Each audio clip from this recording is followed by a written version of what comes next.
खबरों के सिलसिले को मज़ीद आगे बढ़ाते हुए अब खबर शामिल करते हैं कोयटा का, जहां हमारे ब्यूरो चीफ निसार बलोच की रिपोर्ट के मुताबिक आज कोयटा अनावड़क में पाकिस्तान पीपल्स पार्टी की जानिब से शमूलियती प्रोग्राम मुनक़िद हुआ।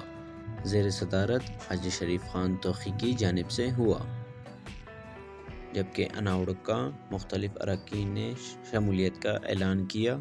इस दौरान तोक़ी फाउंडेशन के चेयरमैन हाजी शरीफ खान तोक़ी की जानिब से अनावड़क के शहरियों के लिए एक एम्बुलेंस का ऐलान कर दिया, जिसमें हाजी शरीफ खान का कहना था कि अनावड़क के इलाके में मरीज़ों के लिए कोई सहूलियत नहीं।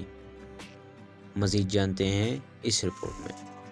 यकीनन موږ نن د دوی سره راولاړ سوي او د شخصي خدمات چې موږ وکتل، موږ د سره په پلیټ فارم باندې را رواني که انا ده که کوچلاغ دی که گنج بایپاس دی که سریاب دی، هر ځای موږ د پاکستان پیپلز پارټي په پلیټ فارم باندې موږ شمولیتي پروګرامونه کو. هغه ورځ راغلم د آزاد خان الله سره مجلس وکړ. آزاد خان الله د کانفرنس جماعت بلوچستان عوامي پارټي ورته وایي BNP، په هغه کې آزاد خان الله ماته مجلس وکړي چې په دا علاقه باندې ما ډېر خدمتونه د دوی لپاره وکړلو، لیکن په سیله کې موږ ته شی نه کړه. زه نن انشاءالله د کلي د اني وړک د سپینږیري د ځوانان قدردانان ناست دي، زه دا کول آزاد خان الله سره کوم. را روان وخت انشاءالله العزیز د پاکستان پیپلز پارټي دی دا هوا چلېدلې ده. په بلوچستان کې ډېر غټ برجونه را روان دي په پاکستان پیپلز پارټي کې. یقینا یوه فضا جوړه سوې ده.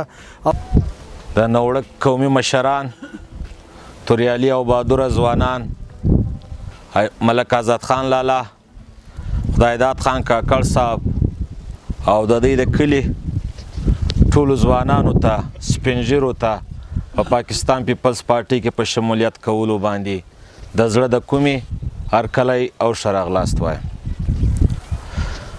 عزیزانو، چې څه وایو هغه به رښتیا وایو.